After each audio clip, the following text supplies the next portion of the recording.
Welcome to our channel Tech Mechanical and Electrical। National Fertilizers Limited NFL का तरफ से recently एक recruitment निकाल के आया है जिसका फॉर्म फिलअप अभी भी चल रहा है। 10 नवंबर तक आप लोग फॉर्म को फिलअप कर सकते हैं। तो फॉर्म फिलअप करते टाइम आप लोग रिक्वेस्ट कर रहे थे इसका प्रीवियस ईयर पेपर सॉल्व करने के लिए। तो 2019 का पेपर मैं सॉल्व करवा दिया हूँ। उसमें 3 वीडियो में अलग अलग बनाया हूँ। तो 3 वीडियो में टोटल 150 क्वेश्चन का मैं डिस्कशन कर दिया हूँ। तो इन तीनों वीडियो का लिंक मैं आज का वीडियो का डिस्क्रिप्शन बॉक्स में ऐड कर दूंगा। और आज मैं डिस्कशन करूंगा Ramagundam Fertilizers and Chemical Limited RFCL NFL का जो एग्ज़ाम कंडक्ट हुआ था 3 फरवरी 2021 में, इसका ऑफिशियल पेपर में डिस्कशन करूंगा। Attendant grade 1 mechanical fitter post का एक क्वेश्चन पेपर आप देख सकते हैं। कैंडिडेट का नेम है, कैंडिडेट का आईडी जो मैं हाइड कर दिया हूँ सिक्योरिटी पर्पस के लिए। पेपर नेम आप देख सकते हैं फिटर के लिए, कैटेगरी इवनिंग शिफ्ट में इसका एग्जाम हो। तो पेपर कोड आप देख सकते हो, डेट ऑफ एग्जामिनेशन। तो जब मैं 2019 का पेपर सॉल्व करवा रहे थे तो मैक्सिमम स्टूडेंट का तरफ से आप लोगों का रिक्वेस्ट आ रहा था और आप लोग बोल रहे थे सर ये पेपर तो नहीं, हम लोग को पेपर नहीं मिलता है, ये पेपर आप फेक सॉल्व करवा रहे हैं। लेकिन अभी आप लोग को पता चल जाएगा कि ये ओरिजिनल पेपर है या फेक पेपर है, क्योंकि 2019 में बहुत सारा कैंडिडेट एग्ज़ाम नहीं दिए थे। लेकिन 2021 में जो एग्ज़ाम हुआ था RFCL का, तो उसमें maximum candidate 95% candidate exam attend किए थे। तो आप लोग को पता है कि कौन सा क्वेश्चन पूछा गया था। तो आज जब भी मैं टेक्निकल का क्वेश्चन का डिस्कशन करूंगा तभी आप लोग को पता चल जाएगा ये ऑफिशियल पेपर है या डुप्लीकेट पेपर है। क्योंकि यूट्यूब पर आपको तो डुप्लीकेट पेपर देखने को मिल ही जाता है, लेकिन ऑफिशियल पेपर में आप लोग का साथ शेयर करूंगा। आज मैं टेक्निकल पार्ट का डिस्कशन करूंगा। 100 क्वेश्चन में से 50 क्वेश्चन का आज मैं इस वीडियो में डिस्कशन करूंगा। नॉन टेक्निकल पार्ट में जो 50 क्वेश्चन पूछा गया था उसका डिस्कशन भी एक अलग वीडियो में मैं प्रोवाइड कर दिया हूं। तो टोटल 4 वीडियो अभी तक मैं बनाया हूं। तो चारों वीडियो का लिंक मैं आज का वीडियो का डिस्क्रिप्शन बॉक्स में ऐड कर दूंगा। तो बिना किसी लेट करके आज का क्लास मैं स्टार्ट करता हूँ। तो सभी स्टूडेंट से एक ही रिक्वेस्ट है, आप लोग जैसे रिक्वेस्ट करते मैं अपना तरफ से उतना ही करने का कोशिश करता हूँ। तो आप लोग अभी भी जैसे सपोर्ट कर रहे हैं तो आने वाला दिन में भी वैसे आप लोग सपोर्ट करते रहना। और कोई भी स्टूडेंट अभी तक अगर चैनल को सब्सक्राइब नहीं किया तो चैनल को सब्सक्राइब कर दीजिए और वीडियो को लाइक कर दीजिए और कमेंट करके बताना कि वीडियो आप लोगों के लिए हेल्पफुल हुआ है कि नहीं। ओके, आप देख सकते हैं इवेल्युएशन सीट सेक्शन 1 का क्वेश्चन मैं डिस्कशन करूंगा टेक्निकल पार्ट का। तो सबसे पहला question number 1, which bolt is without head. कौन सा बोल्ट का शीर्ष भाग नहीं होता है, मतलब उसका हेड पोर्शन नहीं होता। तो कौन सा बोल्ट का नहीं होता है, हेडलेस बोल्ट या आई बोल्ट या हुक बोल्ट या रैक बोल्ट। तो इसका राइट आंसर हो जाएगा ऑप्शन नंबर ए। तो ऑप्शन में आपको बोल ही दिया कि हेडलेस बोल्ट मतलब जिसका हेड नहीं होता है। ओके, तो ऐसे डायरेक्टली आप लोग को बोल दिया है। अगर हम लोग आई बोल्ट का बात करते हैं और रैक बोल्ट का बात करते हैं, दोनों बोल्ट होते हैं फाउंडेशन बोल्ट। मतलब जब भी कोई भी मशीन को फ्लोर का साथ अच्छे से फास्टनिंग करना पड़ता है, क्योंकि कोई भी मशीन का अगर हम लोग फ्लोर का साथ फास्टनिंग नहीं करते तो ऑपरेशन करते टाइम मशीन वाइब्रेशन हो सकता है और डिस्प्लेस हो सकता है उसका प्लेस से। इसलिए हम लोग फ्लोर का साथ ऐसे फ्लोर है, उसका बाद जब भी इसका ऊपर हम लोग मशीन के रखते हैं तो एक बोल्ट दे के हम लोग मशीन को फ्लोर का साथ फास्टनिंग कर देते, बांध देते, जिसको फाउंडेशन बोल्ट कहते हैं। ठीक है, तो आई बोल्ट क्या करता है, आई बोल्ट एक्चुअली हेवी लोड को लिफ्टिंग कर सकते हैं और एक किस टाइप का देखने को होता है, इस टाइप का वो देखने को होता है, आई टाइप का होता है। ओके, और रैक बोल्ट का अगर बात करते हैं तो इस बोल्ट को हम लोग फोर्जिंग करके बनाते हैं और जब भी हम लोग फ्लोर का अंदर डालते हैं तो लीड और सीमेंट देकर उसको हम लोग फिलअप करते हैं। तो क्वेश्चन ये भी पूछे जाते हैं कौन सा बोल्ट को फोर्जिंग करके बनाते हैं, तो रैक बोल्ट को फोर्जिंग करके बनाते हैं और उसको फिलअप करने के लिए क्या चाहिए, लीड और सीमेंट चाहिए। ओके, और अगर ऐसे क्वेश्चन पूछे जाते हैं कि हेवी लोड को एक जगह से दूसरा जगह में लेके जाने के लिए कौन सा बोल्ट इस्तेमाल करते हैं, आई बोल्ट का हम लोग इस्तेमाल करते हैं। Okay, next question number 2। तो इसमें आपको देखने को मिल जाएगा कैंडिडेट का रिस्पॉन्स और करेक्ट ऑप्शन आपको देखने को मिलेगा। तो ये ऑप्शन आपको सही है। ठीक है, नेक्स्ट क्वेश्चन नंबर 2 आप देख सकते हैं, which of the following is used to connect the big diameter of pipe and tight with nut and bolt to increase the length of the pipe. जब एक जगह में अगर लंबा पाइप का ज़रूरत है तो उतना लंबा अगर पाइप हम लोग के पास अवेलेबल नहीं होता तो हम लोग क्या करते हैं, दो बड़ा साइज का या बड़ा डायमीटर का जो पाइप है तो उतना लंबा अगर अवेलेबल नहीं होता तो दोनों पाइप को हम लोग जोड़ देते हैं। तो कैसे जोड़ते हैं, नाट और बोल्ट का मदद से हम लोग जोड़ते हैं। तो आप लोग जानते हैं कैसे हम लोग जोड़ते हैं, जब हम लोग फ्लैंज कपलिंग करते हैं या फ्लैंज ज्वाइंट करते हैं, उसमें हम लोग दोनों बिग डायमीटर पाइप को ज्वाइंट कर सकते हैं, जिसका मदद से जब भी ज्वाइनिंग हो जाता है तो पाइप का क्या हो जाता है, एक डायरेक्ट हो जाता है ना, तो एक ही मतलब पाइप का जो लेंथ है, पाइप का लेंथ भी बढ़ जाता है और इसको हम लोग होल्ड करते हैं या बांधते हैं नाट और बोल्ट का मदद से। समझ में आ गया है? तो flange is the right answer हो जाएगा, फ्लैंज ज्वाइंट। तो ऑप्शन नंबर सी आप देख सकते हैं करेक्ट आंसर हो जाएगा। एग्जाम में और 2 क्वेश्चन सेम टू सेम पूछे जाता है, लेकिन जिसमें आप लोग को कन्फ्यूजन हो जाता है। तो पहला क्वेश्चन क्या होता है, which among the following is used for extending the length in straight line by joining two different diameter pipe.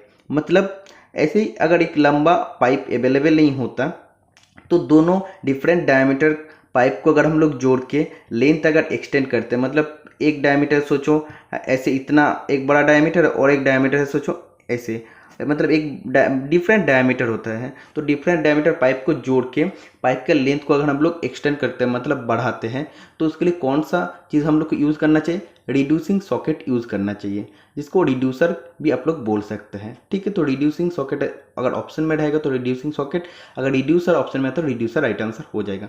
और एक क्वेश्चन पूछा जाता है, which one of the following is use to separate the connection without disturbing the pipeline. तो कौन सा चीज़ को हम लोग यूज़ कर सकते हैं कनेक्शन को सेपरेट करने के लिए, लेकिन पाइपलाइन में कोई भी डिस्टर्ब नहीं होना चाहिए, तो तब हम लोग यूनियन का इस्तेमाल करते हैं। Okay, next question number 3, why aluminium is used widely in aircraft industry. Aircraft industry में एल्यूमिनियम का सबसे ज़्यादा या व्यापक रूप में क्यों यूज़ किया जाता है? तो इसका राइट आंसर क्या हो जाएगा आप लोग का हिसाब से? तो option number A right answer हो जाएगा, इसका लाइट वेट होता है इसीलिए। तो आप देख सकते हैं रिस्पॉन्स में भी कैंडिडेट का रिस्पॉन्स ए है, करेक्ट आंसर भी ए है। ठीक है, तो एल्यूमिनियम के बारे में आप लोग को जानना चाहिए। एल्यूमिनियम का जो ओर होता है, मतलब कौन सा अयस्क से हम लोग एल्यूमिनियम को निष्कासित करते हैं, तो होता है बॉक्साइट। इसका मेल्टिंग पॉइंट होता है 659 डिग्री सेंटीग्रेड, कभी कभी 660 डिग्री सेंटीग्रेड भी दिया रहता है। ओके, और ये लाइट वेट होता है। और ये जो आप लोग को बाकी 3 ऑप्शन है एक टोटली गलत दिया है। एक्चुअली एल्यूमिनियम होता है सॉफ्ट होता है और डक्टाइल होता है। ठीक है, तो हार्ड और ब्रिटल दिया ये नहीं होता, सॉफ्ट और डक्टाइल होता है। ओके, और इसका लो टेंसाइल स्ट्रेंथ होता है। ओके, और इसका हाई थर्मल कंडक्टिविटी होता है। और इसका कलर के बारे में क्वेश्चन पूछा जाता है। कलर होता है इसका एक्चुअली व्हाइट, अगर ऑप्शन में है तो व्हाइट, नहीं तो व्हाइट इज ग्रे, अगर ऑप्शन में है तो white is grey right answer हो जाएगा। Next question number 4, on which part the main scale graduated on vernier height gauge. Vernier height gauge में मेन स्केल कौन सा पार्ट में ग्रेजुएशन किया हुआ रहता है? तो इसका राइट आंसर क्या हो जाएगा, बीम या बेस या वर्नियर स्केल या स्क्राइबर। तो वर्नियर हाइट गेज का जो बीम होता है, बीम में मेन स्केल ग्रेजुएट किया हुआ रहता है। ओके, तो beam is the right answer हो जाएगा। आप देख सकते हैं करेक्ट आंसर भी ऑप्शन नंबर ए को दिया है। ओके, वर्नियर हाइट गेज का लिस्ट काउंट होता है 0.02 मिलीमीटर।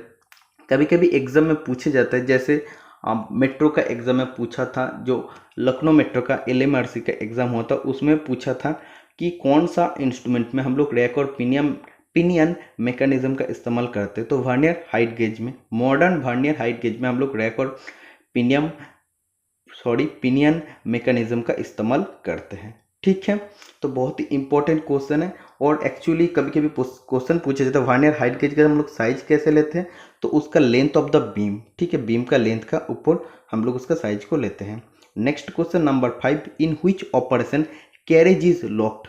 कौन सा ऑपरेशन करते टाइम कैरेज को लॉक करना चाहिए लेथ मशीन में, टर्निंग, ड्रिलिंग, फेसिंग या नॉन ऑफ दिस। तो इसका राइट आंसर हो जाएगा option number C, facing. Facing करते टाइम कैरेज को ठीक ठाक लॉक करना चाहिए। अगर लॉक नहीं करेंगे तो कौन सा फॉल्ट आता है, तो एक्चुअली जो फेसिंग सरफेस हम लोग बना रहे थे वो कॉन्वेक्स टाइप का हो जाए, मतलब इस टाइप का थोड़ा सा उत्तल टाइप का हो जाएगा अगर कैरेज को हम लोग लॉक नहीं करते हैं तो। ओके, तो कभी कभी एग्जाम में क्वेश्चन पूछे जाता है, जब फेसिंग करते हैं तो फेसिंग जो सरफेस होता है वो सरफेस कॉन्वेक्स क्यों होता है? पहला तो होता है कैरेज को लॉक नहीं करते तब होता है, और दूसरा होता है ब्लांट अगर कटिंग एज होता है टूल का तो तब भी होता है। तो blunt cutting edge of the tool इसका वजह से भी होता है, और कैरेज इज नॉट लॉक इसका वजह से भी होता है। और एक क्वेश्चन आता है, जब हम लोग लेथ में फेसिंग करते हैं तो कॉन्केव सरफेस क्यों बन जाता है? तो कॉनकेव सरफेस बनता है। जो टूल होता है, टूल पोस्ट में हम लोग अगर उसको अच्छा से रिजिडली क्लैम्प नहीं करते, मतलब दृढ़ भावे या मजबूत से अगर क्लैम्प नहीं करते हैं और उसको अगर ज़्यादा ओवरहैंगिंग कर देते हैं, मतलब टूल पोस्ट से अगर टूल को ज़्यादा बाहर ढक देते हैं तो ओवरहैंगिंग ज़्यादा होता है, इसीलिए कॉनकेव सरफेस बन सकता है, मतलब फेसिंग सरफेस थोड़ा सा अवतल टाइप का बनेगा। ओके, और एक क्वेश्चन आप लोग का लेट से आता है, जब हम लोग फेसिंग करते हैं तो सेंटर पोजीशन में पीप जैसा, पीप मतलब क्या है, एक्स्ट्रा मेटल सेंटर पॉइंट में रह जाता है जॉब का सेंटर पॉइंट में। तो क्यों रहता है? एक्चुअली टूल को करेक्ट सेंटर हाइट में अगर हम लोग सेटिंग नहीं करते तो पीप क्रिएट होता है। Okay, next question. तो इस क्वेश्चन में एक प्रॉब्लम क्या हुआ था, जो आप लोग का फाइनल आंसर शीट आया था उसमें आप देख सकते हैं, उसमें गलत आंसर दिया था। रिस्पॉन्स जो कैंडिडेट दिया है फेसिंग को दिया, लेकिन उन लोग करेक्ट ऑप्शन बी को राइट आंसर माना है। तो ड्रिलिंग में ऐसा कुछ नहीं होता है। तो ये जो आंसर शीट में दिया है, इस आंसर गलत दिया है इस आंसर शीट में। Okay, next question number 6, the depth of BIS metric thread is. Bureau of Indian Standards metric thread का डेप्थ कितना होता है? 4 ऑप्शन दिया है, 0.6 into pitch, option number B 0.6403 into pitch, 0.5 into pitch और 0.6134 इंटू पिच। तो इसका राइट आंसर हो जाएगा option number D 0.6134 into pitch. ठीक है, अगर ऐसे बोलता है BA थ्रेड का, ब्रिटिश एसोसिएशन थ्रेड, जिसका एंगल होता है 47.5 डिग्री, उसका डेप्थ होता है 0.6 इंटू पिच। ओके, अगर स्क्वायर थ्रेड का बात करता है तब उसका डेप्थ होता है 0.5 इंटू पिच। अगर BSW थ्रेड का बात करता है तब उसका डेप्थ हो जाता है 0.6403 इंटू पिच, मतलब ऑप्शन नंबर बी। अगर बट्रेस थ्रेड का पूछता तब हो जाता है 0.75 इंटू पिच। एक्मी थ्रेड का पूछता तब हो जाता है हाफ, या आप बोल सकते हैं पिच बटा 2 प्लस 0.25 मिलीमीटर, या कभी कभी 0.5 पिच प्लस 0.25 मिलीमीटर भी दिया रहता है। वर्म थ्रेड का पूछता था वो जाता है 0.6866 इंटू पिच। ओके, तो इतना सारा डेप्थ का फॉर्मूला मैं बता दिया हूँ। Next question number 7, which is useful for heavy duty work. Heavy duty कार्य के लिए कौन सी उपयोगी है? तो इसका राइट आंसर क्या हो जाएगा? तो option number A right answer हो जाएगा, काउंटर सिंक विथ पायलट। तो एक्चुअली काउंटर सिंकिंग हम लोग कब करते हैं? कोई भी अगर वर्क पीस है उसमें अगर हम लोग होल बनाया है तो होल का फ्रंट पोर्शन का अगर बिवेलिंग करना है, थोड़ा सा चैम्फर टाइप का बनाना है, तब हम लोग काउंटर सिंकिंग करते हैं। तो थ्रेडिंग करने से पहले, इंटरनल थ्रेड कटने से पहले हम लोग चैम्फरिंग करते हैं। ओके, जैसे रिवेटिंग करने से पहले, जैसे काउंटर संग रिवेट होता है उससे पहले हम लोग करते हैं। ओके, कभी कभी बार्स को हटाने के लिए भी हम लोग करते हैं। तो जब भी हेवी ड्यूटी वर्क होता है उसके लिए हम लोग पायलट का इस्तेमाल करते हैं। पायलट क्या करता है, काउंटर सिंक जैसा होता है, काउंटर सिंक टूल होता है वैसे ही होता है, लेकिन उसका फ्रंट पोर्शन में और एक पार्ट ऐसे ऐड होता है। ठीक है, इसका बाद जो बाकी जो काउंटर सिंकिंग टूल है, काउंटर सिंकिंग इधर रहता है, लेकिन ये जो रहता है इसको पायलट कहते हैं। तो ये पायलट क्या करता है, जो पहले से बना हुआ होल है तो उसका अंदर जाके वो गाइड करता है काउंटर सिंकिंग टूल को। ठीक है, इसलिए काउंटर सिंक विथ पायलट जो होता है तब वो हेवी ड्यूटी वर्क के लिए इस्तेमाल होता है, क्योंकि उसमें मिस अलाइनमेंट होने का चांसेस ज़्यादा रहता है। Next question number 8, which file is used for filing on would. इस क्वेश्चन का डिस्कशन 2019 का जो NFL का पेपर आया था उसमें भी पूछा गया था। वुड का फाइलिंग करने के लिए हम लोग कौन सा फाइल का इस्तेमाल करते हैं? 4 ऑप्शन में से रफ कट राइट आंसर हो जाएगा। इसका बारे में और डिटेल्स में डिस्कशन करने का कुछ नहीं है, क्योंकि आप लोग अगर रेगुलर क्लास देखते हैं तो आप लोग का कोई भी प्रॉब्लम नहीं होगा इस आप लोगों का जो भी पेपर आया था 2021 में, क्योंकि बहुत ही इजी पेपर आया था, बहुत ही आसान पेपर आया था। आप लोग इसमें 90 प्लस क्वेश्चन इजीली अटेम्प्ट कर सकते थे। तो नेक्स्ट क्वेश्चन नंबर 9 में आप देख सकते हैं, what is the full form of MIG। तो मिग वेल्डिंग, इसका बाद MAG वेल्डिंग, मैग वेल्डिंग। तो इसका फुल फॉर्म क्या होता है ये जानने के लिए, और ये एक्चुअली कैसे हम लोग परफॉर्म करते हैं, मिग वेल्डिंग कैसे होता है, मैग वेल्डिंग कैसे होता है, इसका बारे में अगर आप लोग को जानना है तो इसका स्पेशल वीडियो में आप लोग के लिए अपलोड कर दिया हूँ, 10-15 मिनट का वीडियो, तो आप लोग देख लेंगे तो आप लोग का इस चैप्टर से कोई भी प्रॉब्लम नहीं होगा। तो MIG का फुल फॉर्म होता है मेटल इनर्ट गैस। ठीक है, तो मेटल इनर्ट गैस वेल्डिंग होता है। तो एक्चुअली आप लोग अगर टेक्निकल का तैयारी करते हैं तो इस चैप्टर को अच्छा से देख के जाना पड़ेगा, क्योंकि इसमें से जो भी क्वेश्चन आता है इसमें आप लोग को कट ऑफ बनाने वाला क्वेश्चन होता है। Next question number 10, main allowing element in HSS is. High speed steel में मुख्य एलोइंग एलिमेंट कौन सा होता है? तो इसका राइट आंसर हो जाएगा इन तीनों ऑप्शन में से टंगस्टन। ठीक है, क्योंकि आप लोग जानते हैं इसमें से 18:4:1 अनुपात में क्या रहता है, टंगस्टन रहता है, क्रोमियम रहता है और वेनेडियम रहता है। ओके, तो इसीलिए इसका राइट आंसर हो जाएगा tungsten. Next question number 11, which one of the following instrument is used for checking flatness and square of a surface। मतलब कौन सा एक इंस्ट्रूमेंट का मदद से हम लोग कोई भी एक सरफेस का स्क्वायरनेस और फ्लैटनेस को चेक कर सकते हैं। तो इन 4 ऑप्शन में से राइट आंसर क्या हो जाएगा, स्लिप गेज, ट्राई स्क्वायर या वर्नियर कैलिपर या निकेल गेज। तो इसका राइट आंसर हो जाएगा option number B, try square. तो आप लोग जानते हैं ट्राई स्क्वायर का मदद से हम लोग सरफेस का फ्लैटनेस और स्क्वायरनेस को चेक कर सकते हैं। इसका एक्यूरेसी कितना होता है, 0.002 मिलीमीटर पर 10 मिलीमीटर लेंथ। ओके, ये बनता है हार्डेंड स्टील से। इसका साइज हम लोग कैसे लेते हैं, ब्लेड का लेंथ का हिसाब से हम लोग इसका साइज लेते हैं। तो the length of its blade is the right answer हो जाएगा। ओके, नेक्स्ट क्वेश्चन नंबर 12 आप देख सकते हैं, why vertical belt drive is avoided in power transmission. Power transmission करते टाइम वर्टिकल बेल्ट ड्राइव को हम लोग क्यों अवॉइड करते हैं, मतलब उसको हम लोग क्यों यूज़ नहीं करते हैं। तो वर्टिकल बेल्ट ड्राइव मतलब क्या होता है, एक अगर इधर ड्राइवर पुली रहेगा तो इधर ड्रिवन पुली सोचो रहेगा।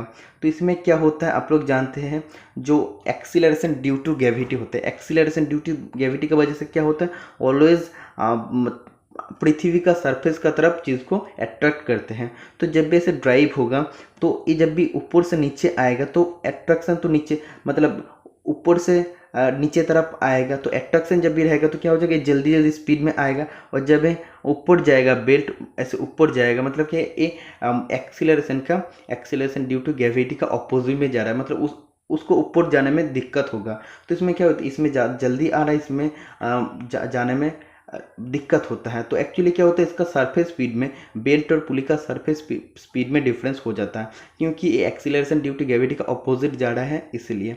ओके, तो इसीलिए इसका राइट आंसर क्या हो जाएगा, आप लोग देख सकते हैं, because of gravitation pull and slippage. क्योंकि ग्रेविटेशन पुल का वजह से एक साइड में जल्दी आ जाता है और एक साइड में उठने में दिक्कत होता है। तो एक तो ग्रेविटेशन पुल होता है, और जब भी दोनों स्पीड में सरफेस स्पीड में डिफरेंस हो जाता है पुली और बेल्ट के बीच में, तब उसमें क्या होता है, स्लिपेज होता है। ओके, इसलिए option number B right answer हो जाएगा।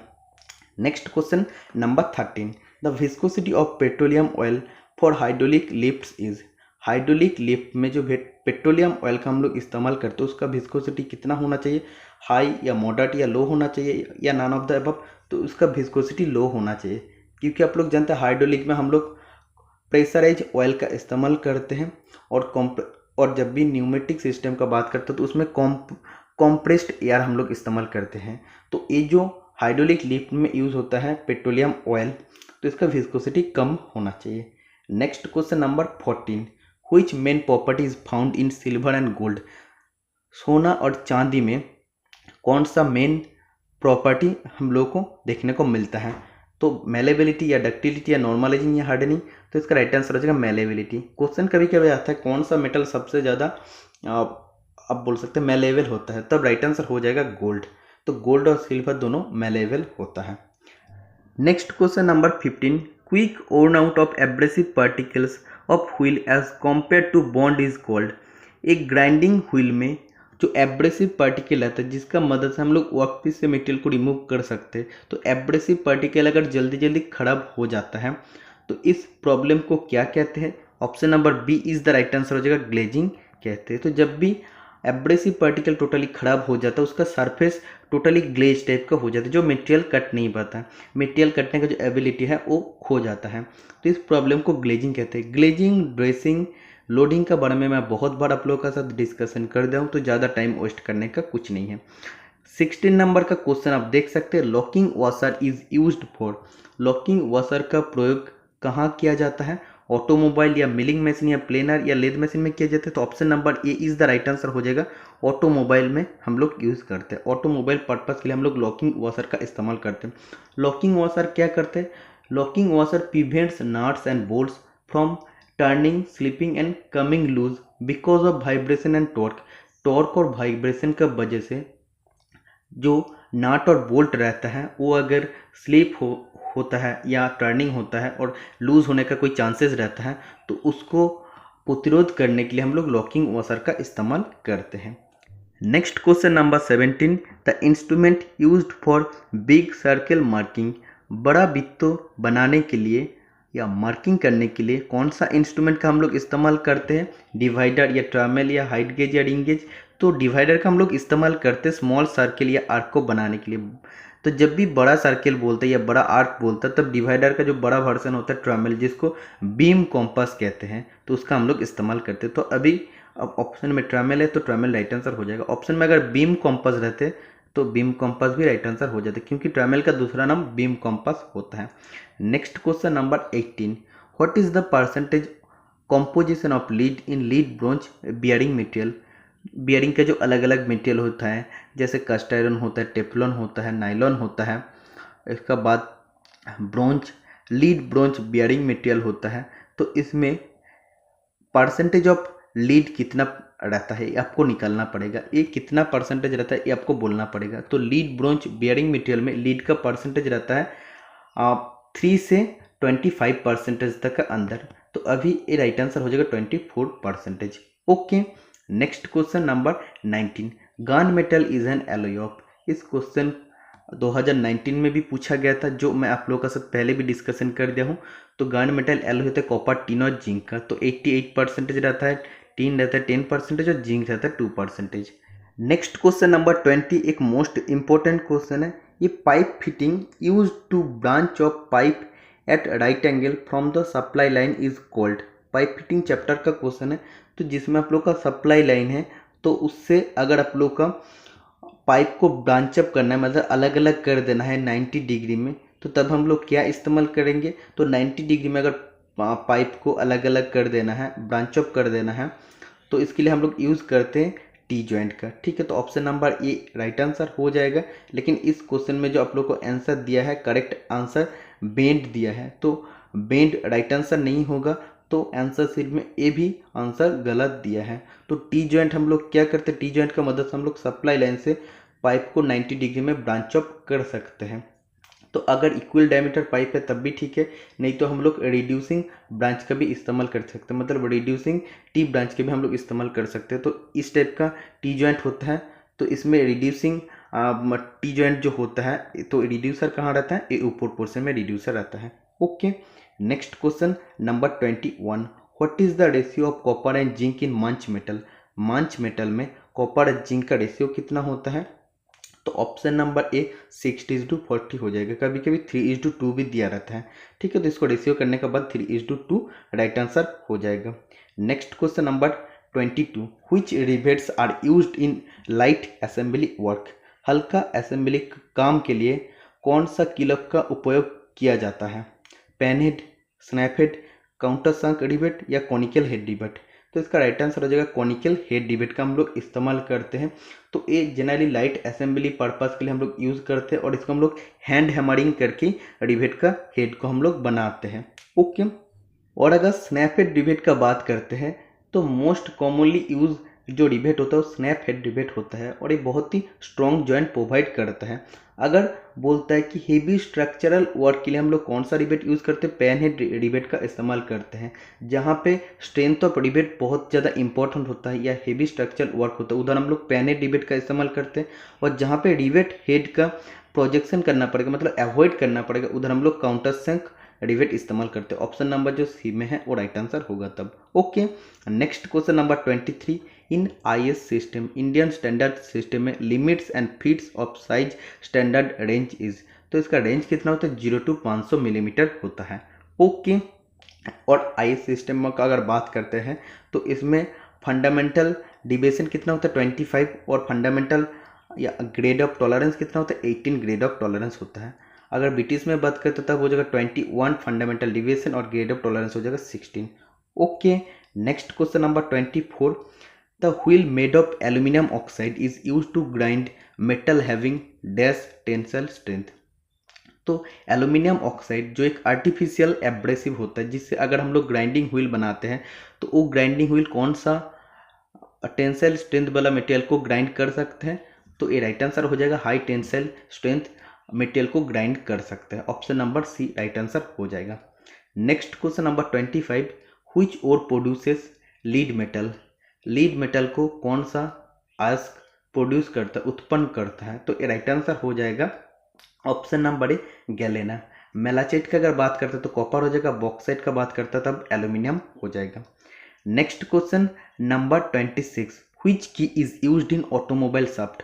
ऑटोमोबाइल शाफ्ट में कौन सी की का उपयोग हम लोग करते हैं, फेदर या शंख या वुडरॉप या जीवेट की। तो इसका राइट आंसर हो जाएगा वुडरॉप की, जो सेमी सर्कुलर शेप का होता है या हाफ राउंड शेप का होता है। जनरली टेपर्ड शाफ्ट फिटिंग में हम लोग इसका इस्तेमाल करते हैं। ओके, तो मैक्सिमम जगह में हम लोग को क्वेश्चन पूछे जाते हैं टेपर्ड शाफ्ट फिटिंग में कौन सा की यूज करते हैं, वुडरॉप की का हम लोग इस्तेमाल करते हैं। 27 नंबर का क्वेश्चन आप देख सकते हैं, what should be the blank size of round rod cutting M16 thread with 2 millimetre pitch with a die. एक शाफ्ट है तो उसमें अगर डाई का मदद से एक्सटर्नल थ्रेड कटना है, थ्रेड का जो मेजर डायमीटर होने वाला है 16 मिलीमीटर होने वाला है और जिसका पिच 2 मिलीमीटर का रहेगा, तो इसका ब्लैंक साइज कितना होगा। ब्लैंक साइज मतलब थ्रेड कटने से पहले जो शाफ्ट का डायमीटर रहता है तो उसको ब्लैंक साइज कहते हैं। और ब्लैंक साइज हम लोग कितना लेते हैं, जो मेजर डायमीटर होता है थ्रेड कटने के बाद उससे कम हम लोग साइज लेते हैं, क्योंकि एक्सटर्नल थ्रेड में जब भी हम लोग काटते हैं डाई का मदद से तब ये जो ब्लैंक साइज होता है थोड़ा सा इंक्रीज हो जाता है थ्रेड काटते वक्त। ओके, तो ब्लैंक साइज का फॉर्मूला क्या हो जाएगा, ये जो आप लोग को दिया है मेजर डायमीटर का जो फॉर्मूला दिया है, डायमीटर माइनस पिच बटा 10 हो जाएगा। तो डायमीटर कितना दिया 16 और पिच कितना है 2 बटा 10 क्या हो जाएगा, मतलब 16 माइनस 0.2 तब क्या हो जाएगा 15.8 मिलीमीटर। राइट आंसर हो जाएगा option number B. Next question number 28 आप देख सकते हैं, which type of transformer is used in arc welding. Arc welding में कौन सा ट्रांसफार्मर का हम लोग इस्तेमाल करते हैं, step up, step down, step up down या नॉन ऑफ दिस। तो इसका राइट आंसर हो जाएगा स्टेप डाउन ट्रांसफार्मर यूज करते हैं। तो ये होता है एक आर्क वेल्डिंग मशीन। तो स्टेप डाउन ट्रांसफार्मर का मदद हम लोग क्या कर सकते हैं, जो एसी जो मेन सप्लाई होता है, एसी मेन सप्लाई को हम लोग एसी वेल्डिंग सप्लाई में कन्वर्ट कर सकते हैं। ठीक है, तो एसी मेन सप्लाई में क्या रहता है, इसमें हाई वोल्टेज रहता है और लो करंट रहता है, या आप बोल सकते हो लो एम्पेयर रहता है। कितना वोल्टेज रहता है 220 से 440 वोल्टेज रहता है। ओके, तो ये तो एसी मेन सप्लाई हो गया। तो जब भी ट्रांसफार्मर स्टेप डाउन इस्तेमाल करते हैं तो इसमें क्या होता है एसी वेल्डिंग सप्लाई में कन्वर्ट हो जाता है। तो एसी वेल्डिंग सप्लाई में क्या होता है लो वोल्टेज होता है। लो वोल्टेज कितना होता है 40 से 100 वोल्ट का अंदर होता है। ओके, और अगर बात करता है तो एम्पेयर कितना होता है 100 से 1000 एम्पेयर तक हो जाए। तो पहले तो लो एम्पेयर था या लो करंट था, तो अभी तो करंट बढ़ गया 100 से 1000 एम्पेयर करंट का अंदर रहता है। ठीक है, तो ये समझ में आ गया, बहुत ही इंपॉर्टेंट क्वेश्चन है। तो इसका बाद आप देख सकते हो 29 नंबर का question, a short reamer with an axial hole used with an arbor or mandrel is called.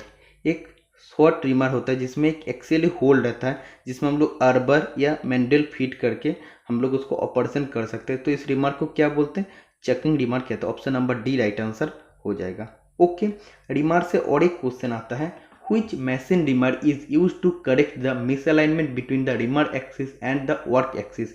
तो जब भी हम लोग वर्क पीस में रिमिंग करते हैं तो वर्क पीस एक्सिस के साथ अगर रिमिंग एक्सिस मिसअलाइनमेंट हो जाता है, थोड़ा सा अलाइनमेंट अगर हट जाता है, तो उसको अलाइनमेंट करने के लिए हम लोग कौन सा मशीन रिमर का इस्तेमाल करते हैं, floating blade reamer. Floating FLOATING floating blade BLD blade reamer का हम लोग इस्तेमाल करते हैं। Okay, next question number 30, dial bore gauge is also known as.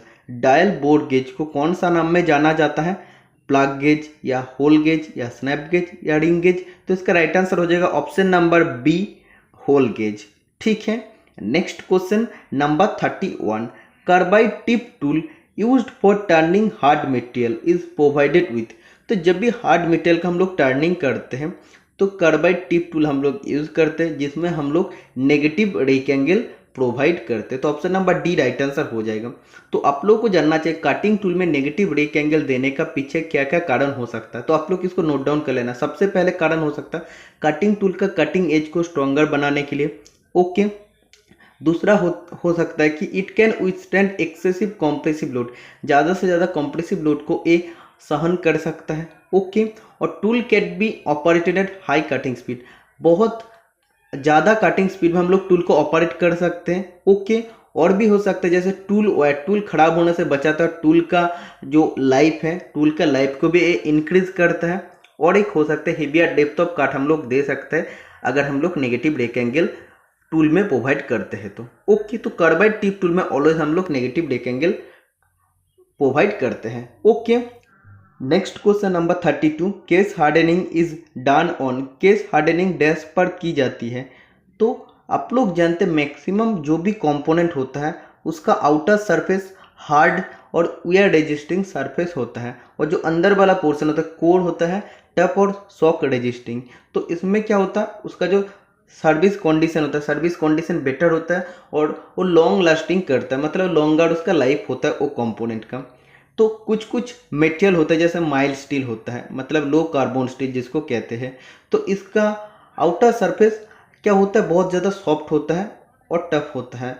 तो इससे अगर कोई भी अगर हम लोग कंपोनेंट बनाते हैं तो आउटर सरफेस सॉफ्ट होने से तो ज़्यादा दिन तक नहीं चलेगा और इसका लाइफ भी लॉन्गर नहीं होगा, बहुत ही शॉर्टर लाइफ होगा। ओके, क्योंकि लो कार्बन स्टील मतलब माइल्ड स्टील में कम कार्बन परसेंटेज रहता है, कार्बन परसेंटेज कम होता है इसीलिए ये सॉफ्ट होता है। जिसमें कार्बन परसेंटेज ज़्यादा होता है वो हार्ड होता है। तो जो भी माइल्ड स्टील या लो कार्बन स्टील से कंपोनेंट होता है तो उसको अगर आउटर सरफेस को हार्ड बनाना है तो आउटर सरफेस को हार्ड बनाने के लिए हम लोग उसको हार्डनिंग डायरेक्टली नहीं कर सकते। तो डायरेक्ट हार्डनिंग क्यों नहीं कर सकते, क्योंकि उसका कार्बन परसेंटेज बहुत कम है, 0.15% तक कार्बन। क्योंकि आप लोग जानते हैं इसका कार्बन परसेंटेज कितना होता है, 0.15% से 0.3% तक कार्बन होता है। तो इसमें हम लोग डायरेक्ट हार्डनिंग नहीं कर सकते। तो इसको हार्डनिंग करने के लिए हम लोग सिर्फ सरफेस को हार्डनिंग करने के लिए हम लोग केस हार्डनिंग प्रोसेस करते हैं। केस हार्डनिंग प्रोसेस का 2 प्रोसेस होते हैं, एक कार्बोनाइजिंग होता है, जो आउटर सरफेस होता है उसमें कार्बन ऐड करते हैं, उसके बाद हम लोग हीट ट्रीटमेंट करते हैं कोर को, जो अंदर वाला पोर्शन है उसको डिफाइन करने के लिए।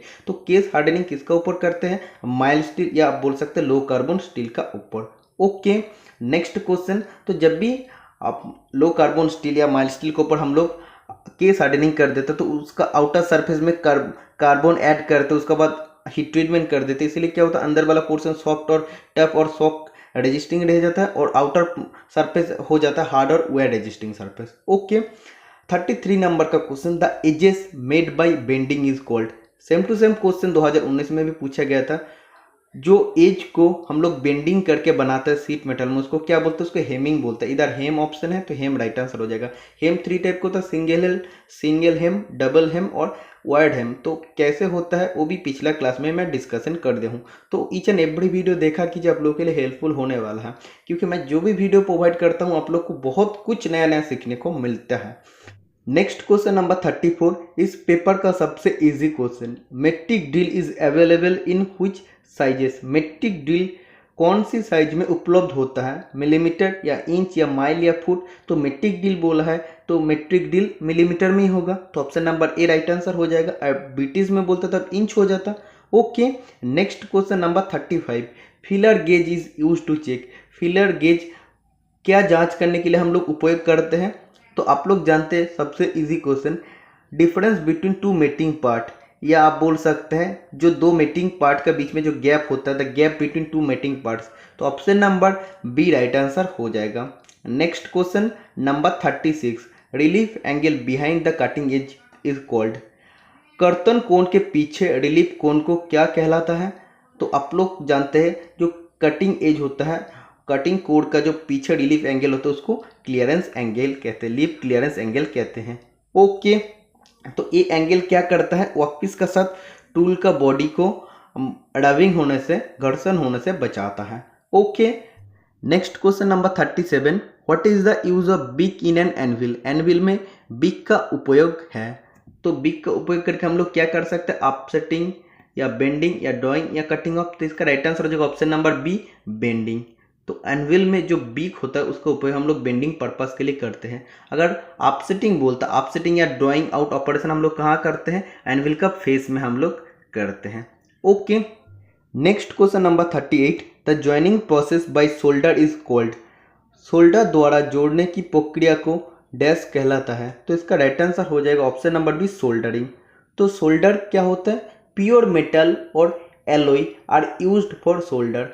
तो सोल्डर का हिसाब से हम लोग प्योर मेटल या एलॉय को इस्तेमाल करते हैं सोल्डरिंग ऑपरेशन करते टाइम या सोल्डरिंग करते टाइम। ठीक है, तो सोल्डर 2 टाइप का होता है, एक होता है सॉफ्ट सोल्डर और दूसरा होता है हार्ड सोल्डर। सॉफ्ट सोल्डर का मेल्टिंग पॉइंट होता है 450 डिग्री से कम और हार्ड सोल्डर का मेल्टिंग पॉइंट होता है 450 डिग्री से ज़्यादा। ओके, सॉफ्ट सोल्डर में क्या रहता है, लीड और टीन रहता है मेनली, और इसमें रहता है हार्ड सोल्डर में रहता है कॉपर, सिल्वर और जिंक रहता है।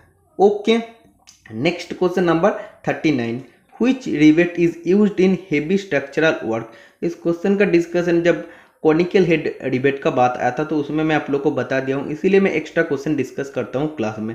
तो हेवी स्ट्रक्चरल वर्क के लिए हम लोग पैन हेड रिवेट का इस्तेमाल करते हैं। मोस्ट कॉमनली यूज बोलते हैं तब स्नैप हेड रिवेट हो जाता है। अगर रिवेट का हेड को प्रोजेक्शन करना है, मतलब अवॉइड करना है, तब हम लोग काउंटर संक हेड रिवेट करते हैं। अगर बोलता है कि हैंड हैमरिंग करके कौन सा रिवेट हेड बनाते हैं, तो कॉनिकल हेड रिवेट या लाइट असेंबली के लिए बोलता है तब कॉनिकल हेड रिवेट हो जाता। 40 नंबर का question, what is the storing capacity of oxygen cylinder. Oxygen cylinder का भरने का कैपेसिटी या आप बोल सकते हो स्टोरिंग कैपेसिटी कितना होता है, तो 7 मीटर क्यूब राइट आंसर हो जाएगा। ओके, अगर एसिटिलीन का बात करता तब 6 मीटर क्यूब हो जाता। और अगर ये बोलता कि ऑक्सीजन सिलेंडर में कितना प्रेशर में हम लोग डालते हैं, तो 120 से 150 kg पर सेंटीमीटर का प्रेशर में हम लोग ऑक्सीजन को डालते हैं। और अगर एसिटिलीन का बात करते हैं तो 15 से 16 kg पर सेंटीमीटर स्क्वायर प्रेशर में हम लोग एसिटिलीन सिलेंडर के अंदर एसीटोन को डालते हैं, जो लिक्विड फॉर्म में या आप बोल सकते हैं डिजोल्व फॉर्म में रहता है। Okay, next question number 41, the jig is made from a single block of steel to drill smaller workpiece is called. एक जिग है जो सिंगल ब्लॉक ऑफ स्टील से बना होता है और स्मॉलर वर्कपीस को ड्रिलिंग करने के लिए यूज होता है। इस जिग को या इस जिग का नाम क्या है? Option number D right answer हो जाएगा, सॉलिड जिग। अगर चैनल जिग का बात करता है तो चैनल जिग होता है modified form of box zig.